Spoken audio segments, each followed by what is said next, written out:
பிரதமரை நேர்ல சந்திச்சு முறையிட நேரம் கேட்டோம், அதுவும் கிடைக்கல. நீ இந்த துரும்புக்கரம் இருக்க ஏன் தெரியுமா இப்படி ஒப்பாரி வச்சுட்டு இருக்கு? தமிழக மக்கள் மீதான அக்கறையோ அன்போ ஒரு மண்ணாங்கட்டியும் கிடையாது.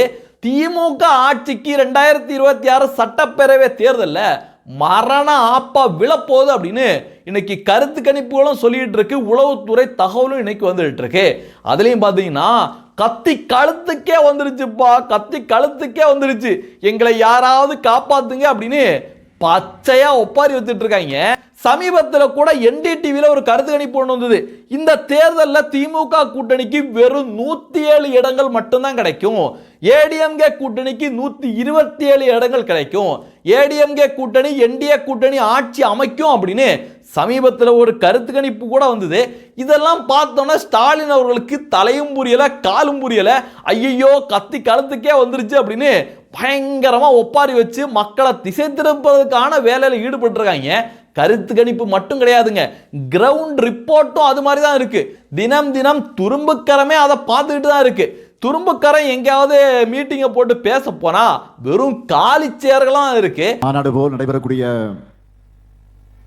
இந்த பிரச்சார கூட்டத்திற்கு யாருமே இல்லாத கடையில யாருக்குடா டீ யாத்திரை? உலகத்திலேயே காலி சேர்களுக்குன்னு மாநாடு நடத்தின ஒரே கட்சி திமுக தான் இருக்கும். ஒரு அசிங்கமாய் போச்சு குமார். இப்படி துரும்புக்கரத்தோட நிலைமையே ரொம்ப பரிதாபமா இருக்கேல. துரும்புக்கரத்தோட மகனோட நிலைமை அதை விட மோசமா இருக்கு. ரோட்ல எம்டி ரோட்ல போயிட்டு இருக்காப்ல. Welcome to great Kirikalan magic show. இதெல்லாம் பார்த்து தான் துரும்புக்கரம் ஒப்பாரி வச்சுட்டு இருக்கு. அது மட்டும் கிடையாது, தமிழகத்துல கூட சமீபத்தில் ஒரு கருத்து கணிப்பு ஒன்று வந்திருக்கு. ஏடிஎம்கே கூட்டணிக்கு 128 இடங்கள் கிடைக்கும், டிஎம்கேக்கு வெறும் 106 இடங்கள் மட்டும்தான் கிடைக்கும் அப்படின்னு அந்த கருத்து கணிப்பு சொல்லுது. அந்த கருத்து கணிப்புல உங்களுக்கு பிடித்த முதலமைச்சர் வேட்பாளர் யார் அப்படிங்கிற கேள்விக்கு எடப்பாடி பழனிசாமி அப்படின்னு 33% மக்களும் வெறும் 30% மக்கள் தான் ஸ்டாலினுக்கு ஆதரவு தெரிவிச்சிருக்காங்க. தமிழகத்தில் சட்டம் ஒழுங்கு நிலைமை எப்படி இருக்கு அப்படிங்கிற கேள்விக்கு மக்கள் திமுகவை காரி துப்பி இருக்காங்க. அப்படி துப்பிட்டு கிளம்ப பாரு. அதுலயும் பாத்தீங்கன்னா அந்த கருத்து கணிப்பு முடிவுகள் துரும்புக்கரத்துக்கு மேலும் அதிர்ச்சியை கொடுத்திருக்கு. 10 ரூபா செந்தில் பாலாஜி இருக்கார்ல, அவர் கோயம்புத்தூர்ல அவுட் அப்படிங்கிற தகவல். அதே போல செந்தில் பாலாஜி தொகுதியிலுமே அவருக்கு டஃபா இருக்கு.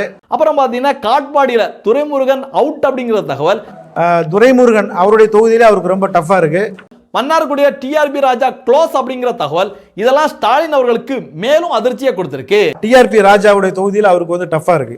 இதெல்லாம் பார்த்தோன்னே துரும்புக்கரத்துக்கு ஒரே இது, என்னடா பண்றது, நம்ம மகனை சிஎம் ஆக்கலான்னு ஆசைப்பட்டமே, இப்படி ஆக போகுது அப்படின்னு ஒரே பதட்டம். அந்த பதட்டத்தின் காரணமாக இப்ப டீலிமிட்டேஷன் அப்படின்னு சொல்லிட்டு பொய்ய உளர தொடங்கியிருக்காரு.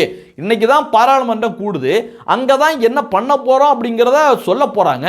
ஆனா அதுக்கு முன்னாடியே தமிழகம் வஞ்சிக்க போகுது, தமிழகத்தை புறக்கணிச்சுட்டாங்க, ஐயையோ முடிய போகுது, ஐயையோ முடிய போகுது அப்படின்னு என்னடா ஒப்பாரி வச்சுட்டு இருக்கீங்க?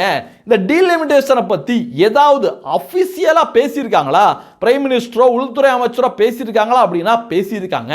அவங்க பேசுனதுல என்ன தெளிவா சொல்லியிருக்காங்க அப்படின்னா, தென் மாநிலங்களுக்கு எந்தவித துரோகமும் நடக்காது, கண்டிப்பா இது மக்கள் தொகை 2011 மக்கள் தொகை அடிப்படையில் நடைபெறாது அப்படின்னு ரொம்ப தெளிவா சொல்லி கூட ஸ்டாலின் அவர்கள் திட்டமிட்டு இன்னைக்கு பொய்களை பரப்பிட்டு வராரு. அதுலயும் பாத்தீங்கன்னா எல்லாருடைய வீட்லயும் கருப்பு கொடி கட்டுங்க, கருப்பு கொடி கட்டுங்க அப்படின்னு வீடியோல வந்து யூடியூபர் மாதிரி ஸ்டாலின் பேசின உடனே மக்கள் இன்னைக்கு கருப்பு கொடியை கட்டியிருக்காங்க. எதுக்காக தெரியுமா கட்டியிருக்காங்க? மயிலாப்பூர் சட்டமன்ற உறுப்பினர் ஓட்டு கேட்க போயிருக்காரு. தம்பி, எங்க தொகுதிக்குள்ள ஓட்டு கேட்க நீ வந்துடாத, வந்தா செருப்படி விழும் அப்படின்னு மக்கள் கருப்பு கொடி கட்டி விரட்டி அடிச்சிருக்காங்க. खत्म, bye bye, tata, goodbye. வணக்கம். இப்படி துரும்புக்கரம் என்னத்தை தான் ஒப்பாரி வச்சு மக்களை திசை திருப்ப முயற்சி பண்ணாலும் மக்கள் அதை மதிக்கவே இல்லை அப்படிங்கிற ஆதாரத்தை உங்களுக்காக எடுத்துட்டு வந்திருக்கேன். துரும்புக்கரம் பேசுனத திமுகவுக்கு ஜால்ரா அடிக்கிற சேனல்களே பயங்கரமா நியூஸ் கார்டா போட்டிருக்காங்க. அப்படி ஒரு நியூஸ் கார்டு தான், அந்த நியூஸ் கார்டை படிக்கிறீங்களுங்க. வீடுகளில் வீதிகளில் கருப்பு கொடி பறக்கட்டும், தொகுதி மறுவரையறுக்கு எதிராக தமிழ்நாட்டு வீடுகளில் கருப்பு கொடி பறக்கட்டும் அப்படின்னு ஸ்டாலினே சொல்லி இருக்காரு அப்படிங்கிறது தான் செய்தி. அந்த செய்திக்கு கீழே பாத்தீங்கன்னா கிட்டத்தட்ட ஒரு 2400 பேர் ரியாக்ட் பண்ணியிருக்காங்க. அதுல 1700 பேரு அஹஹா அப்படின்னு கண்ணாபின்னு சிரிச்சு வச்சிருக்காங்க. ஸ்டாலின் அவர்களை யாரும் மதிக்கவே இல்லை போல இருக்கு. அதுவும் அதுக்கு கீழே வந்த கமெண்ட்ஸ் எல்லாம் பார்த்தீங்கன்னா அடேங்க அப்பா, நம்மளால படிக்கவே முடியலைங்க. ஒரு முதலமைச்சர்னு கூட பார்க்கல, கிளின்னு கிழிச்சு வச்சிருக்காங்க.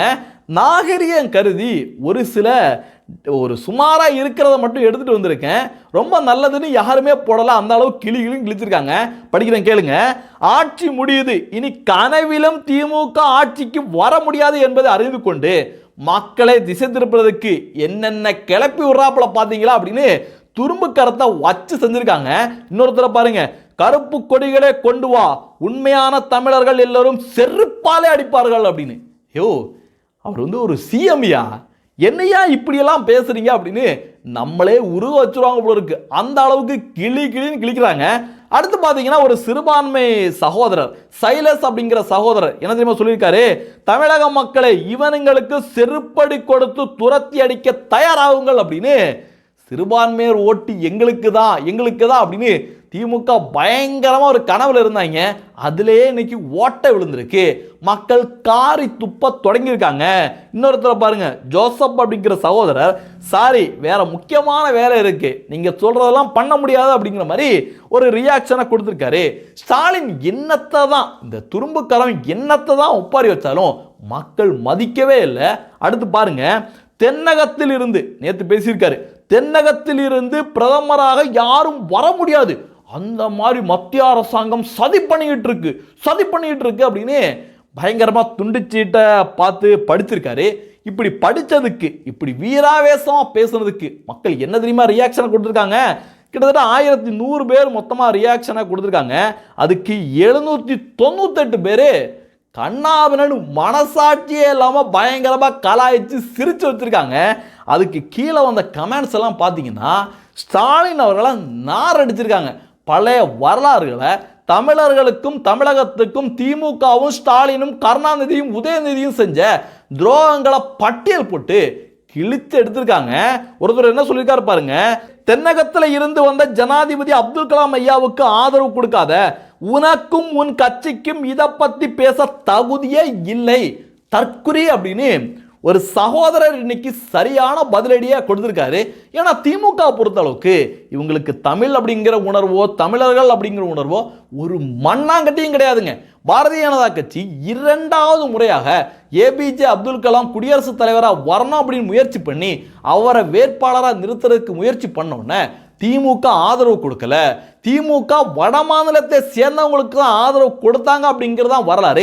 ஏன் சமீபத்தில் கூட சிபி ராதாகிருஷ்ணன் நம்ம ஊருக்காரரு கொங்கு மண்டலத்தை சேர்ந்தவர், அவரை பாரதிய ஜனதா கட்சி துணை ஜனாதிபதி வேட்பாளராக அறிவிச்ச உடனே உண்மையிலேயே தமிழக மக்கள் மீதும் தமிழர்கள் மீதும் அக்கறை இருந்தா திமுக என்ன பண்ணியிருக்கணும், எப்பா அவர் எந்த கட்சியாக இருக்கட்டும், யாராக இருக்கட்டும், எந்த கொள்கையாக இருக்கட்டும், ஆனால் அவர் தமிழ்நாட்டை சேர்ந்தவர், அவர் ஒரு தமிழர், அதனால் திமுக எந்தவித தயவு தாட்சணையும் இல்லாமல் முழு ஆதரவையும் அவருக்கு கொடுக்கணும் அப்படின்னு சொல்லியிருந்தா ஸ்டாலின் இன்னைக்கு பேசுறாருல, இதுக்கு ஒரு அர்த்தம் இருந்திருக்கும். ஆனால் முழுக்க வேற மாநிலக்காரங்களுக்கு ஆதரவு தெரிவித்து ஓட்டை போட்டு ஜனாதிபதி தேர்தலில் வட மாநிலத்தை சேர்ந்தவங்களுக்கு ஓட்டு போட்ட திமுகவுக்கு இதை பற்றி பேச தகுதியே இல்லை அப்படின்னு மக்கள் இன்னைக்கு காரி துப்பிட்டு வராங்க. இப்படி போயிட்டு இருக்கையில நேற்று முதலமைச்சர் ஸ்டாலின் அவர்கள் பயங்கரமா ஒரு பந்தாவை காட்டியிருக்காரு பாருங்க. நாளைக்கு போராட்டத்தை நடத்தும் போது டெல்லியில் நம்ம எம்பிக்கள் நாடாளுமன்றத்தில் போராடிக்கிட்டு இருப்பாங்க.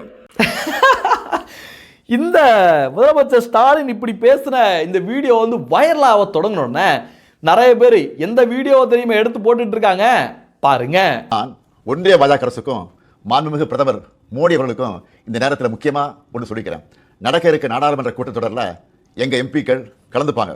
வாழ்க உதயநிதி ஸ்டாலின், வருங்காலம் எங்கள் உதயநிதி. வாழ்க உதயம். வளர்க தமிழ்நாட்டின் இளந்தலைவர் அண்ணன் உதயநிதி ஸ்டாலின் அவர்கள். வருங்கால தமிழகம் உதயநிதி வாழ்க. வாழ்க உதயநிதி. வாழ்க இளந்தலைவர் உதயநிதி ஸ்டாலின். வாழ்க எங்கள் எதிர்காலம் உதயநிதி ஸ்டாலின். வாழ்க எங்களின் எதிர்காலம் சின்னவர். எவ்வளோ பெரிய கேவலம் பார்த்தீங்களா? இந்த வீடியோவை ஒட்டுமொத்த இந்தியாவும் பார்த்து காரி துப்புறாங்க. அவ்வளோ படு கேவலமான விஷயத்த பண்ணியிருக்காங்க. நாடாளுமன்றத்தில் போய் மக்கள் பிரச்சனையை பேசுங்கடா, தமிழ்நாட்டுக்கு ஏதாவது பண்ணுங்கடா அப்படின்னு அனுப்பி வச்சா அங்கே போய் இன்பநிதி வாழ்க உதயநிதி வாழ்க அப்படின்னு நல்ல வேளை இன்பநிதிக்கு கல்யாணம் ஆகி அவருக்கு ஒரு குழந்தை பிறந்திருந்தா அந்த லிஸ்ட்டையும் அங்கே வாசிச்சிருப்பாங்க போல இருக்கு. அவ்வளோ கேவலமான வேலையை தான் திமுக எம்பிக்கள் நாடாளுமன்றத்தில் போய் பண்ணுறாங்க. அங்கே போய் கேண்டில் போய் டீ வடையை சாப்பிட்டுட்டு வர்றது மட்டும்தான் திமுக எம்பிக்களோட சாதனையாக இருக்குது. அதனால் ஸ்டாலின் அவர்கள் என்னத்தை தான் எங்கள் எம்பிக்கள் அங்கே டெல்லியில் போய் கதற விட போகிறாங்க, இது பண்ண போகிறாங்க அப்படின்னு என்னத்தை சொன்னாலும் மக்கள் அதை மதிக்கவே இல்லை.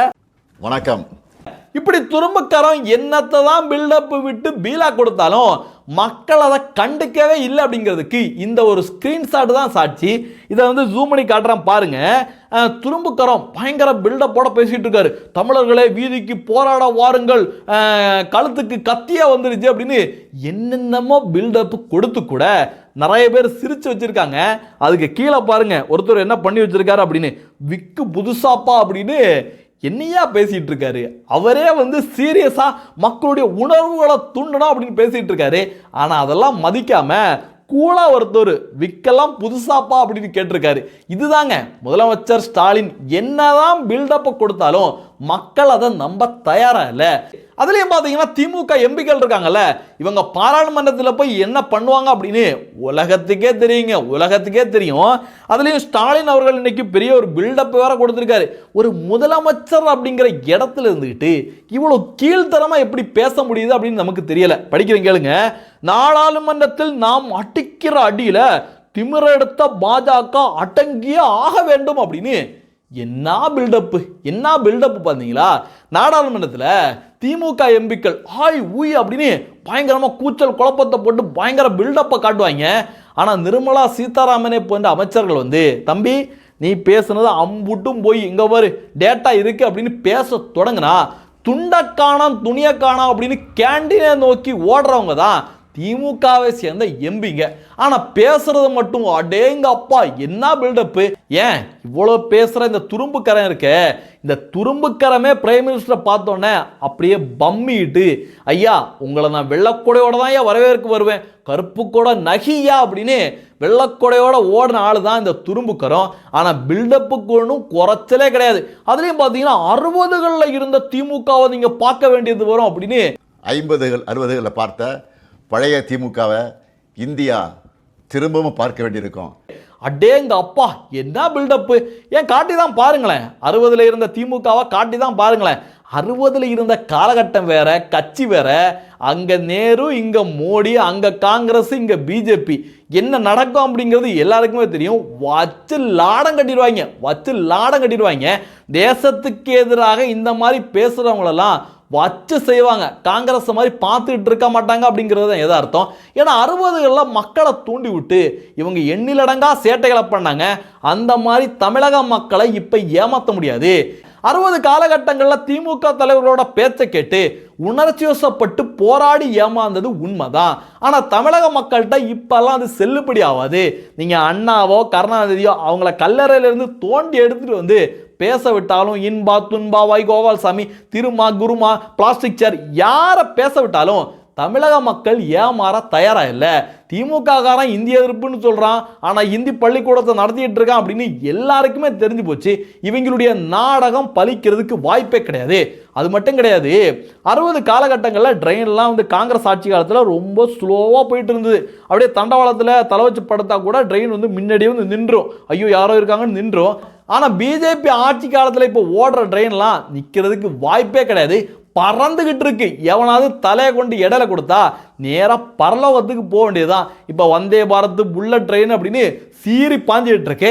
அதனால திமுகவோட 60களில் இருந்த அந்த பூச்சாண்டி எல்லாம் பிஜேபி கிட்ட செல்லுபடியாவது, பிரைம் மினிஸ்டர் நரேந்திர மோடி அவர்கள்ட்ட செல்லுபடியாவது, எல்லாத்தையும் லெஃப்ட் ஹேண்டா டீல் பண்ணிட்டு தட்டி அறிஞ்சுக்கிட்டு போயிட்டே இருப்பார் அப்படிங்கிறதா நிதர்சனமான உண்மை.